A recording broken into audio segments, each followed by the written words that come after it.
Ku naikkan syukur padamu Yesus. Ku sembah sujud kepadamu Tuhan. Di hadapan tata kemuliaan-Mu ku tinggikan, ku agungkan selamanya. Ku naikkan syukur padamu Yesus. Ku sembah sujud kepadamu Tuhan. Di hadapan tata kemuliaan-Mu ku tinggikan, ku agungkan selamanya. Segala puji syukur bagimu, ku tinggikan namamu selalu.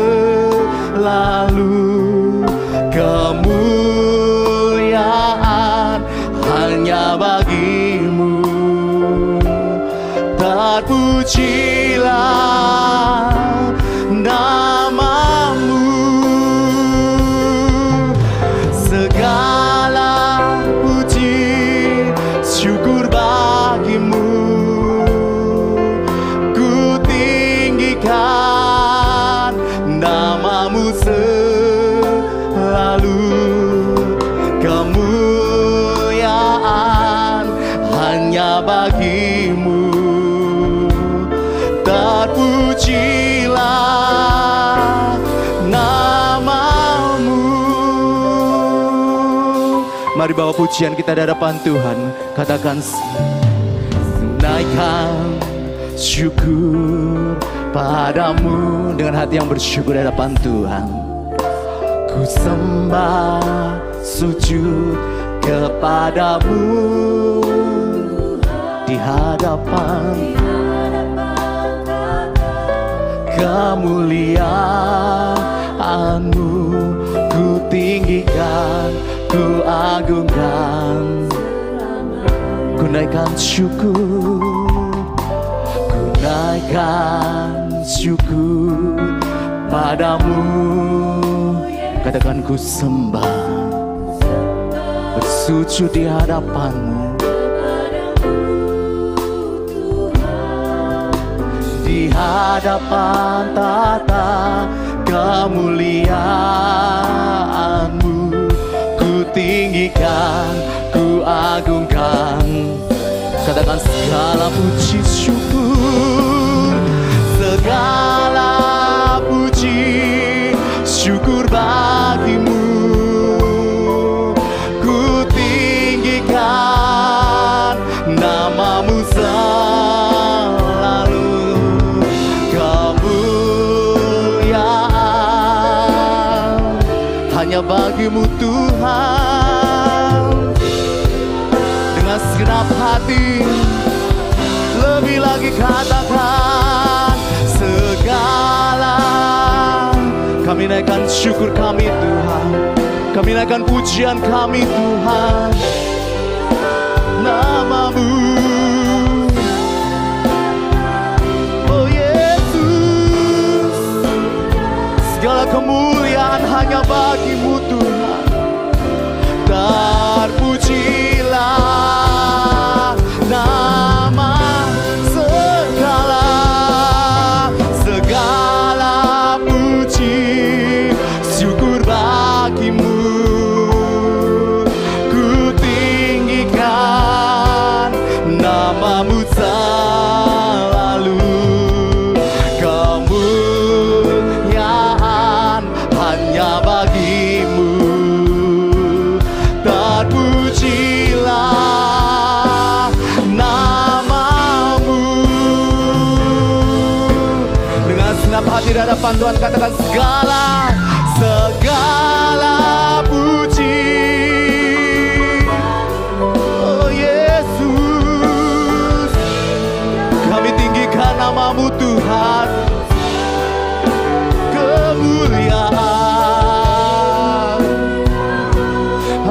bagimu Tuhan. Terpujilah namamu, segala puji. Naikkan dengan segenap hati pada pagi hari ini. Dia yang layak kita sembah, Dia yang layak kita tinggikan pada pagi hari ini. Kemuliaan hanya bagimu, terpujilah namamu.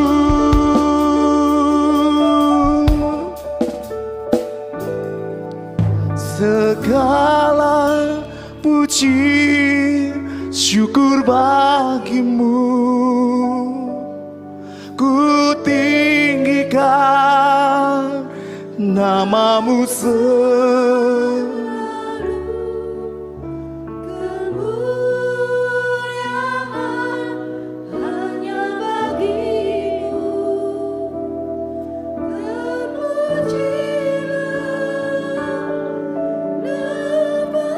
Dengan segenap hati lebih lagi kita katakan, segala puji.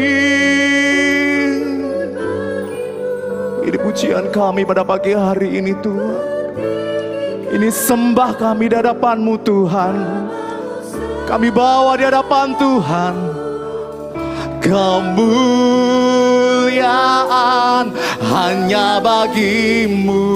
Katakan terpujilah.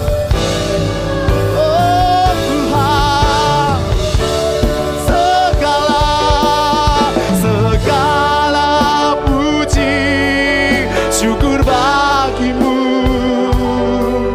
ku tinggikan namamu selalu. Kemuliaan hanya bagimu Tuhan. Katakan terpujilah, terpujilah namamu. Segala puji syukur bagimu,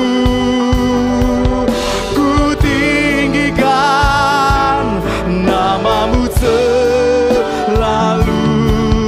Kemuliaan hanya bagimu, terpujilah namamu, terpujilah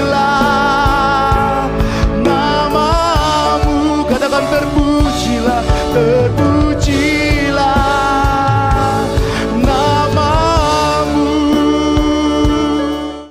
Shalom, selamat malam saudara-saudara yang kekasih. Kita hari ini akan membahas firman di dalam doa malam kita. Sebelumnya saya undang kita untuk berdoa bersama. Bapa di surga, terima kasih untuk kebaikan-Mu buat setiap kami. Dan malam ini kami diberi kesempatan untuk belajar lagi kebenaran firman-Mu. Urapi setiap kami, bantu kami, topan kami, supaya kami boleh mengerti dan melakukan firman-Mu. Layakkan sucikan hamba-Mu Tuhan yang penuh dengan kelemahan dan dosa ini, supaya boleh menyampaikan yang benar dan yang Tuhan mau. Di dalam nama Tuhan Yesus Kristus kami berdoa, haleluya, amin. Teman-teman sekalian, hari ini saya ngajak kita merenung satu tema yang saya beri judul, harus saling mengasihi dengan nyata. Kita sangat tahu bahwa kasih itu merupakan, kalau saya boleh katakanlah, tanda daripada orang Kristen ya, atau orang percaya. Dan selalu kita diajari untuk mengasihi Tuhan dan mengasihi sesama. Itu hukum yang pertama, yang terutama. Teman-teman, tetapi sangat sulit bahwa buat kita, atau mungkin ada kesulitan-kesulitan pada saat kita ingin menyatakan kasih atau melakukan kasih itu. Tapi biarlah firman hari ini boleh mengajar kita bagaimana kita itu bisa atau lebih tepat harus mengasihi dengan nyata. Next, saya ngambil dari 1 Yohanes 3 ayat 16 sampai 18. Tapi sebelumnya saya ingin memberi sedikit pendahuluan. 1 Yohanes 3 ayat 11. Sebab inilah berita yang telah kamu dengar dari mulanya, yaitu bahwa kita harus saling mengasihi. Harus saling mengasihi, ini suatu perintah, bukan pilihan. Jadi Tuhan sudah memberi kita perintah bahwa kita harus saling mengasihi. Bukan seperti Kain yang berasal dari si jahat dan yang membunuh adiknya, dan apakah sebabnya ia membunuhnya? Sebab segala perbuatannya jahat dan perbuatan adiknya benar. Janganlah kamu heran saudara-saudara apabila dunia membenci kamu. Di sini dikatakan ada suatu kontras antara mengasihi dan membenci. Ayat 14, kita tahu bahwa kita sudah berpindah dari alam maut ke dalam hidup. Yaitu karena kita mengasihi saudara kita. Barang siapa tidak mengasihi, ia tetap di dalam maut. Saudara-saudara, salah satu tanda dikatakan di ayat 14, kita tahu bahwa kita sudah berpindah dari maut ke dalam hidup. Karena kita mengasihi. Tanda orang yang sudah hidup baru adalah dia mengasihi saudaranya. Oke? Ayat 15, setiap orang yang membenci saudaranya adalah seorang pembunuh manusia. Dan kamu tahu bahwa tidak seorang pembunuh yang tetap memiliki hidup yang kekal dalam dirinya. Jadi ini sedikit latar belakang, kita dikasih perintah untuk mengasihi dan kita tahu bahwa kita sudah berpindah dari maut ke dalam hidup karena kita mengasihi. Ya, itu tandanya. Next. Saudara, apa yang kita belajar? Firman Tuhan di 1 Yohanes 3 ayat 16, itu ayat selanjutnya sampai 18, mengajar kita untuk saling mengasihi dengan suatu tindakan yang nyata. Nyata itu artinya ya dapat dirasakan, dilihat, dinikmati, dan dengan bahasa lain menjadi berkat lah. Oke, next. Yang pertama, kita mengasihi seperti teladan hidup Kristus. Ayat 16, demikianlah kita ketahui kasih Kristus, yaitu bahwa ia telah menyerahkan nyawanya untuk kita. Jadi kita pun wajib menyerahkan nyawa kita untuk saudara-saudara kita. Wow, berat sekali ya. Yesus dikatakan sudah menyerahkan. Oke, saya coba mengambil terjemahan bahasa Indonesia masa kini. Lebih bisa kita ada gambaran yang lain. Ya. Ayat 16, dengan jalan inilah kita mengetahui cara mengasihi sesama. Titik 2, Kristus sudah menyerahkan hidupnya untuk kita, sebab itu kita juga harus menyerahkan hidup kita untuk saudara-saudara kita. Oh, jadi di sini tuh bukan berkata Yesus sudah mati, kemudian kita harus mati seperti Yesus, bukan. Ternyata lebih kepada bagaimana Yesus sudah menyerahkan hidupnya dan kita pun dikatakan menyerahkan hidup kita juga untuk orang lain. Hidup kita boleh menjadi berkat untuk orang lain, hidup kita boleh menolong orang lain. Hidup kita bukan sekadar lagi untuk kita, tapi hidup kita untuk mengasihi orang lain. Jadi saudara-saudara, kalau kita sudah tahu itu, tahu apa? Bahwa Yesus sudah mengampuni kita, Yesus sudah mengasihi kita, Yesus sudah berkorban untuk kita. Kasihnya nyata, dia mati di kayu salib buat kita orang berdosa. Dia mengasihi kita, mengirim Roh Kudus supaya menyertai kita, tidak pernah akan meninggalkan kita, tidak akan membiarkan kita. Ini kasih yang nyata. Dan kita tahu hidup kita adalah hidup yang disertai Tuhan. Saudara-saudara, ayat 16 ini memberi gambaran buat kita. Yesus itu mau menyerahkan hidupnya buat kita. Jadi, kita pun wajib. Artinya gak usah bingung dengan contoh-contoh yang Bapak Ibu harus cari atau saudara-saudara cari. Gak usah jauh-jauh. Ayat ini jelas berkata, kita pun wajib menyerahkan nyawa kita, hidup kita untuk saudara-saudara kita. Jadi contohnya jelas, ada teladan dari Tuhan yang mengajar kita untuk meniru dia. Next.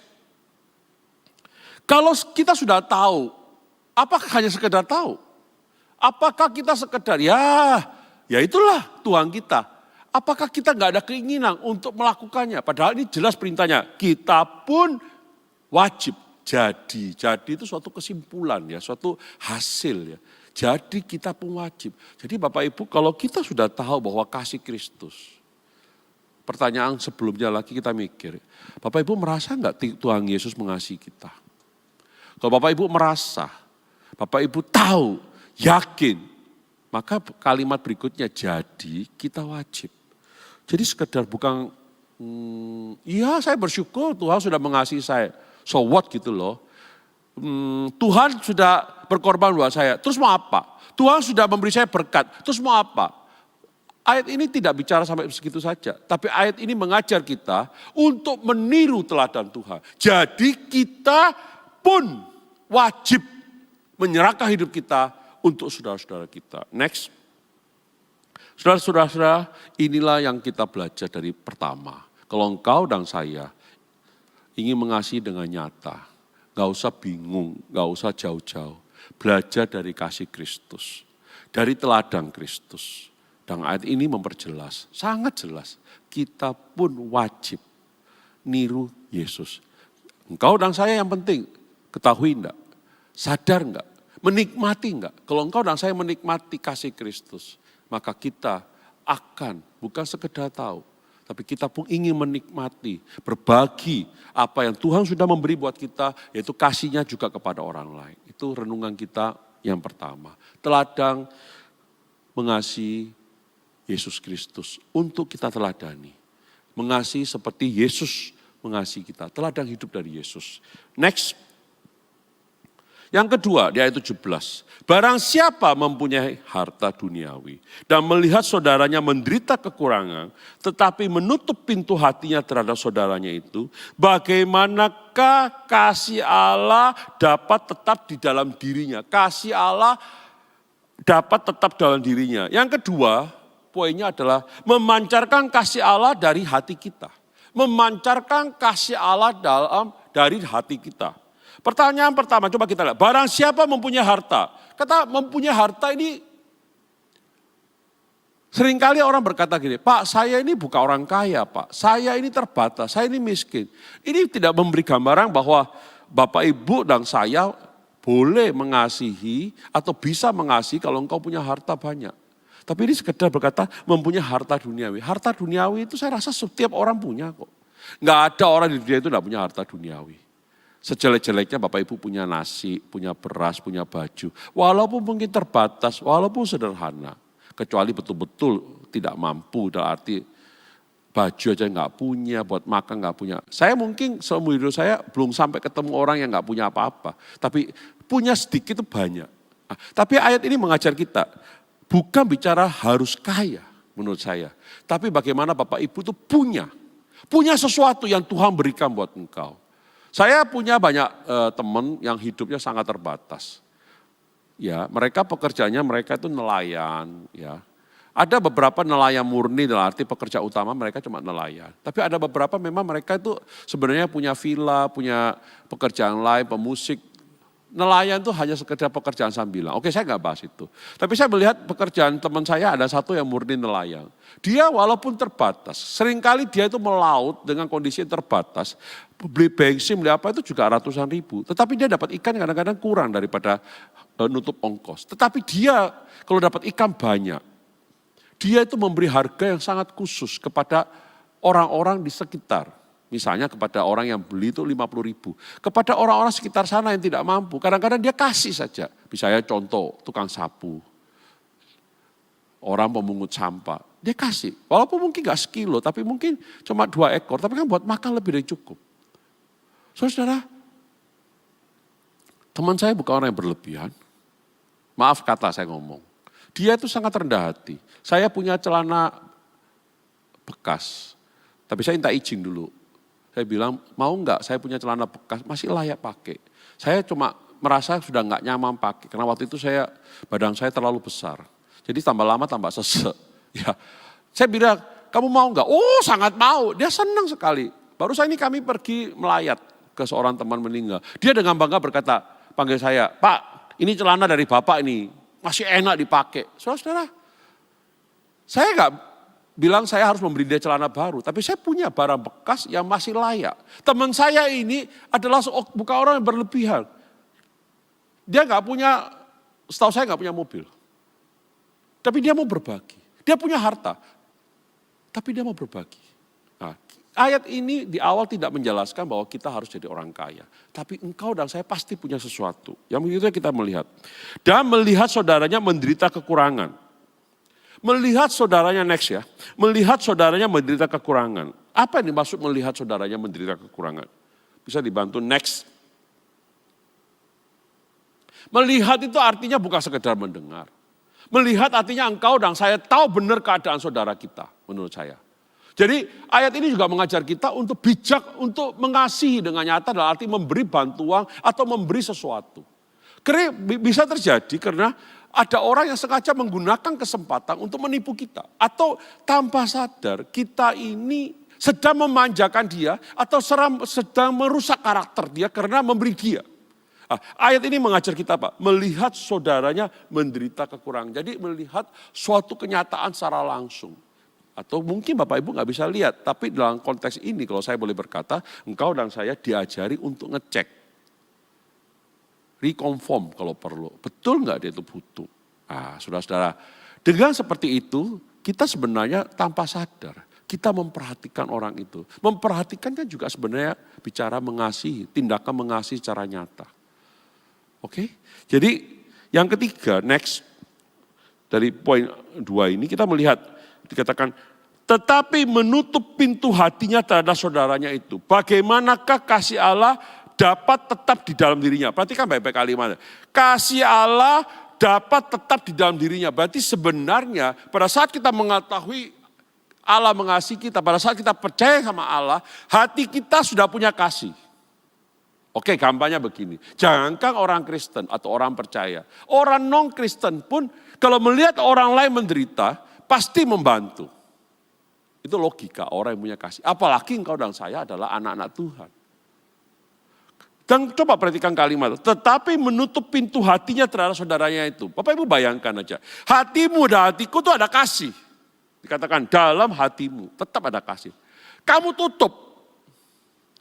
Beda, kalau engkau dan saya kasih itu tidak ada dalam diri kita, diminta buka supaya kasih itu masuk. Ini enggak, kasih itu sudah ada dalam hati kita. Bagaimanakah engkau berkata kasih Allah ada dalam diri kita, sedangkan engkau menutup pintumu pada saat, pintu hatimu pada saat engkau melihat saudaramu menderita kekurangan. Jadi poin kedua ini mengajar kita apa? Bukan bicara kaya miskin, engkau punya. Belajar untuk berbagi. Bukan sekedar membagi, tetapi membagi dengan melihat, mempelajari kenyataannya. Jangan sembarang memberi, tetapi memberi tepat sasaran. Poin ini juga mengajar kita apa? Kasih itu ada dalam hati kita. Kalau engkau tidak memberi suatu tindakan nyata dalam mengasihi, engkau seperti menutup pintu hatimu. Ingat baik-baik gambaran ini. Bukan membuka hati supaya kasih itu masuk. Kasih itu sudah ada dalam diri kita. Ayat ini jelas berkata, bagaimanakah kasih Allah dapat tetap dalam dirinya. Ada dalam diri kita, tapi engkau tutup. Supaya kasih itu tidak keluar. Egois sekali. Atau mungkin gak punya kasih. Tapi ayat ini jelas berkata, kita mengetahui, kita merasakan. Allah sudah mengasihi, Kristus sudah mengasihi kita. Jadi poin kedua ini mengajar kita Bapak Ibu, memancarkan kasih Allah dari hati kita. Oke, yang ketiga, poin ketiga, coba perhatikan ayatnya yang ke-18.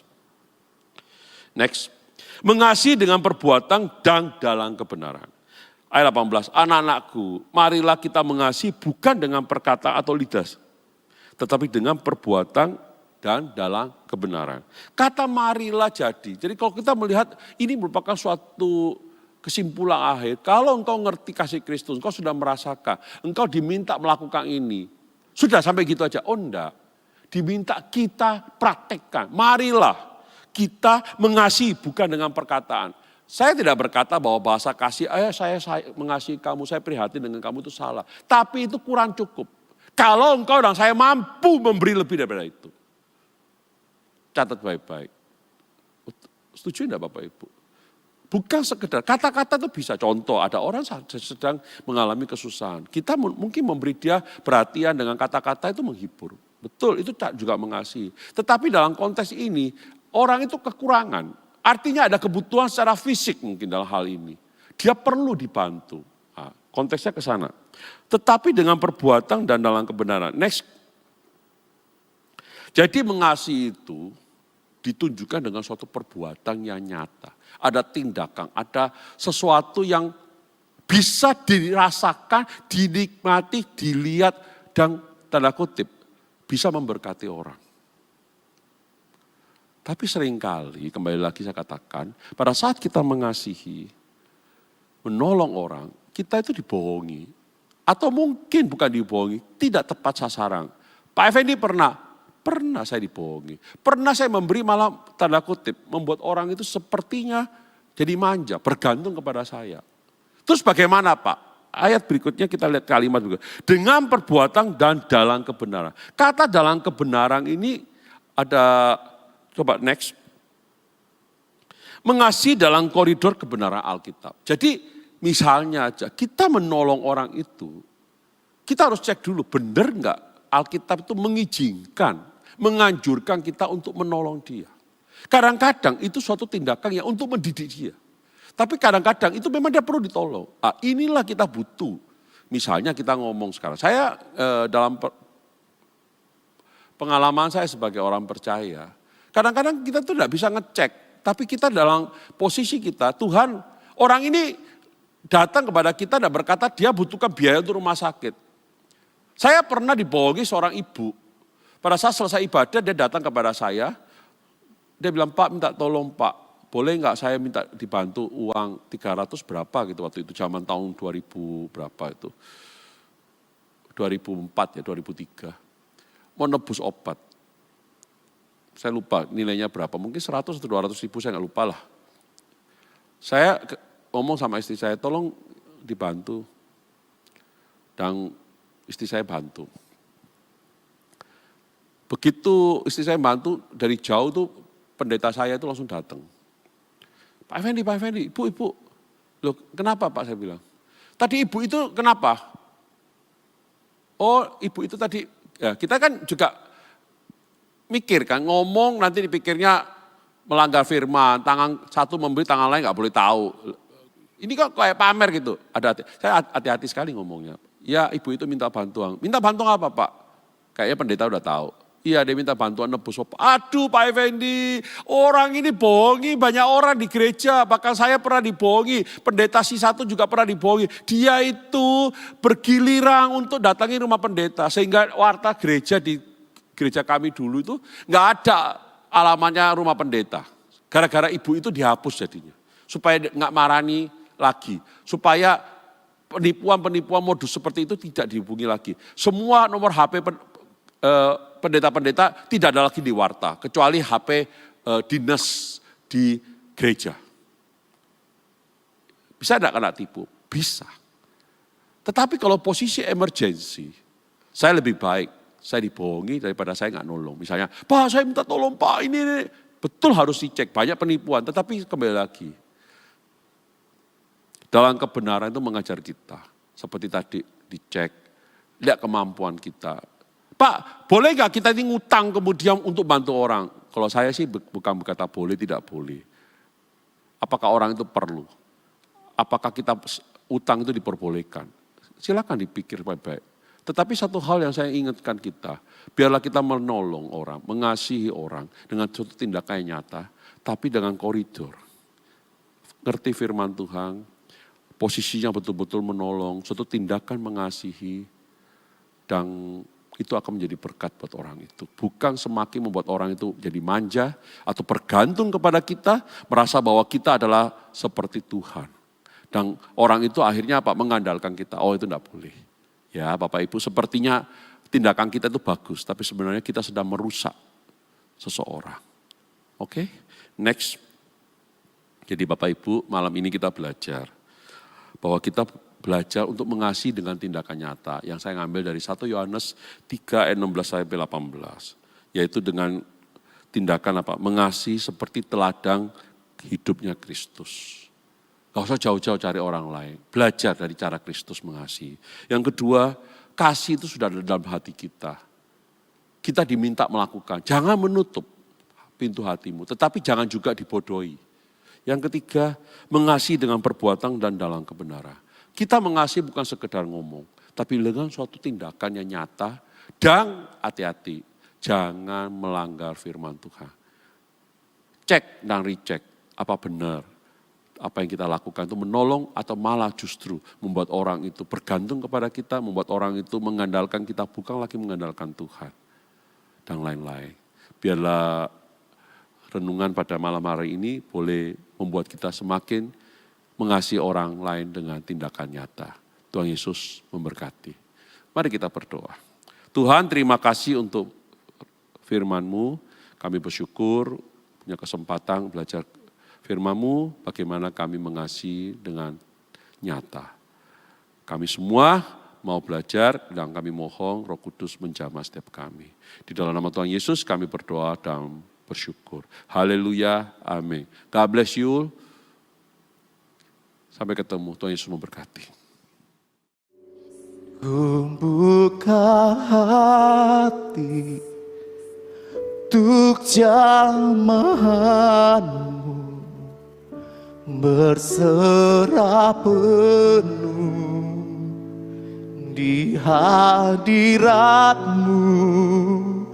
Kau ambil alih seluruh hidupku di altarmu, menyembah. Angkat suara katakan, ku buka hati. Katakan untuk jamahanmu, berserah di hadapanmu Tuhan. Kau ambil seluruh hidupku Tuhan.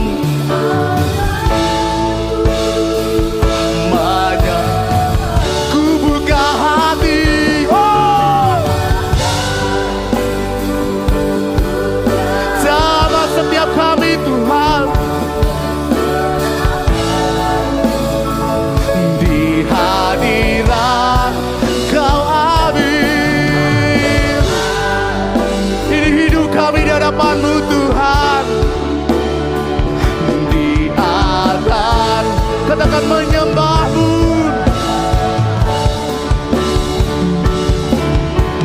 serukan di hadapan Tuhan. Ku buka hati untuk jamahan-Mu, berserah penuh di hadirat-Mu. Kau ambil alih seluruh hidupku di katakan menyembah-Mu. Mari mengangkat tangan di hadapan Tuhan. Lebih lagi katakan, ku buka hati untuk jamahan-Mu, berserah penuh di hadirat. Kau ambil alih seluruh hidupku di altar-Mu. Katakan menyembah-Mu, di altar-Mu, menyembah-Mu, di altar-Mu, menyembah-Mu. Berikan tepuk tangan saudara-saudara, kemuliaan buat Allah kita. Bisa lebih lagi buat Allah kita. Haleluya, haleluya, haleluya. Kami bersyukur Tuhan untuk kebenaran firman-Mu, biarlah terus kebenaran firman-Mu menjadi terang dalam setiap langkah hidup kami, dan biarlah setiap kami terus menjadi pelaku firman Tuhan. Marilah kita angkat tangan kita di hadapan Tuhan. Terimalah berkat yang berasal dari Allah Bapa di dalam nama Anaknya yang tunggal Tuhan Yesus Kristus dan dalam persekutuan dengan Roh Kudus.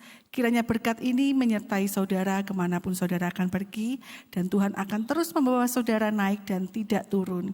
Dan apapun yang kita lakukan, Tuhan akan buat berhasil untuk kemuliaan dan kebesaran nama Tuhan.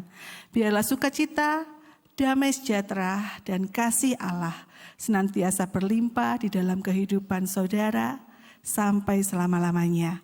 Di dalam nama Tuhan Yesus Kristus kami berdoa. Amin.